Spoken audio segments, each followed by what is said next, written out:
Hi, Keith Abell here, shooting another series of blog posts. I recently read a book by Randy Gage called Making the First Circle Work. And this series of blog posts is actually going to be taken from that book because it was really powerful and it really hit home. It all starts with the first circle.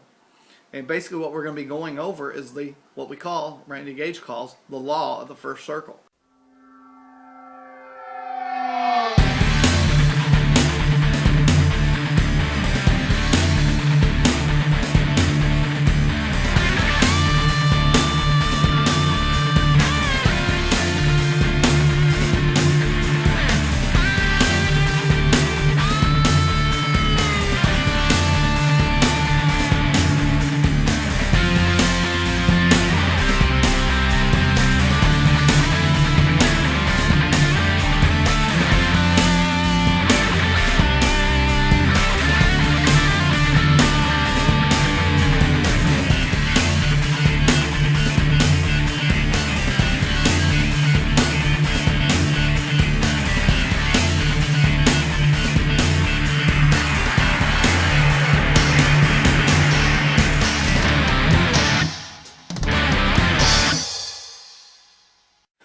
It all starts with the first circle.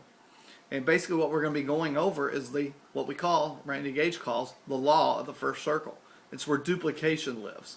All of us have heard people complain, to their upline sponsor or to their cross-line friends about how nobody on their team seems to do anything, that everybody's lazy. You bring these people in and they don't ever do nothing. They never bring guests to the meetings. They just kind of want to wait around and wait for something to happen for them. And you wonder why they couldn't be more like you. Unfortunately, that's where the problem is. They were. And that's the fascinating thing about this wonderful and amazing, yet crazy and frustrating business we call network marketing. Because everything we do goes back to the first circle, the one that says you in it.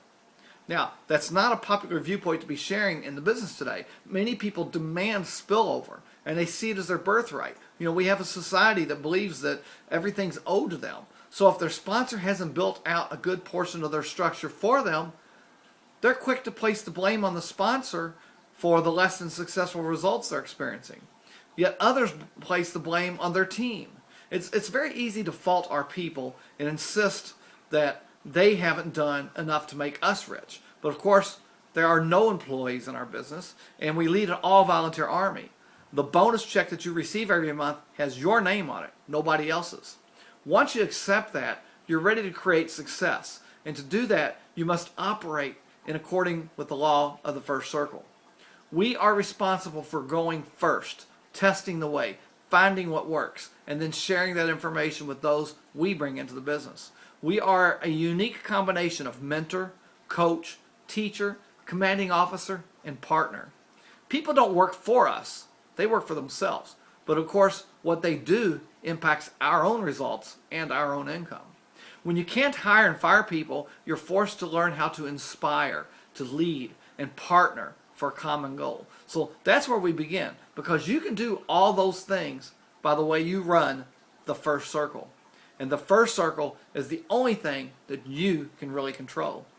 You can say you're going to sponsor 10 people this month, but you can't control that because each prospect makes his own decisions on whether or not he will ultimately sign the application.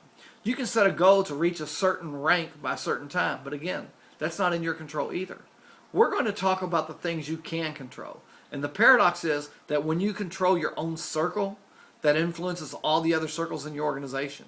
You cause certain behavior to happen, but you do it by modeling the behavior yourself and being the example your people decide to duplicate. What you will learn along this way is that you don't grow your network. You grow your people, and they grow the network. But that all starts with you and the principles, behaviors, and cultures that you lead. So if you're up for it, let's get into it. First of all, I want to talk about the power of the mind, how the attitude affects your results. I believe there are good things that come from all bad things. And I'm a very optimistic person. You can ask anybody that knows me. And that's all in a mindset. And a mindset may have more to do with success than any other single thing that we can have, because our mindset creates our attitude, and our attitude determines the actions we will take. or not take. If you believe people are skeptical, you'll approach them with that doubt in the back of your mind and likely manifest skepticism that wouldn't normally be there. If you expect to be rejected, you probably will be. If you expect team members to be negative and drop out, they probably won't disappoint you. On the other hand, if you believe your opportunity is amazing and someone will be nuts not to join it, you'll manifest more enrollments. If you expect your people to develop and build, they probably will. Expectations are a very powerful tool in your leadership and development arsenal. Letting people know that you expect great things of them inspires them and helps them to develop the confidence that they're going to need to do. Now, if you're like most people, you've been programmed with negative mind viruses, and this has caused you to develop negative beliefs and expectations on a subconscious level. And when you have negative beliefs, this can create a lot of behavior that will greatly reduce your chance for success in business. For example, you could prejudice people and decide they wouldn't be interested. And because you never approach them, you certainly will miss out on getting some people who would actually do very well in this business. When you have a negative mindset, every minor challenge will turn into a distraction, and distractions kill your growth. Every back order, every price increase or compensation plan change will turn into a chance for a bitch session, and no one participating in bitch sessions is ever building a business. When you have a positive mindset, distractions don't affect you. You accept them as part of the process and stay focused on your goal. Frankly, I don't think anyone can stay positive by themselves in today's world. There's just simply way too much negative programming out there. I mean, everywhere you look. It's persuasive in all the channels of the media and many of the people around you, even the well-meaning ones, and even from the government. The only way you can keep your mindset right is through daily self-development time devoted to positive programming. This can come in a form of many different things, like audios you listen to, videos you watch, books you read, events you attend, even those people that you associate with. Now, of these, the easiest thing to do on a daily basis is feed your mind with the books, audios, and videos. Taking time in the morning to set your consciousness before you ever leave the house will have a huge effect on the results you have during the day. You will attract people and circumstances vibrating at a higher consciousness, but it won't happen by accident. You have to have a structured self-development program. You must set aside the time each day and make it sacred. Mornings are best to set a tone for the day, but it's also good to read something positive the last thing before you go to bed at night. Let your subconscious mind have some good stuff to process while you're sleeping. Never watch the news before you go to sleep, and definitely don't start your day reading the newspaper. Start and end each day with positive programming to counteract all the negativity that you're going to be exposed to all the rest of the time. And please don't confuse these self-development resources with business training tools. You do need both. Self-development books, CDs, and DVDs will feed you a steady diet of the kind of material that you need. You'll need to make sure you purchase your own materials. Look for things that will help you grow your mind and your body and your soul. Having a strong spiritual foundation is very helpful to a proper mindset. So check with your spiritual leader for works that will be useful in your own self-development program. There are some classic works that should be found in everybody's library. That should be integrated into everybody's self-development program. These are things like the books As a Man Thinketh, Think and Grow Rich, The Magic of Thinking Big, The Power of Positive Thinking, How to Win Friends and Influence People, The Science of the Mind, The Richest Man in Babylon.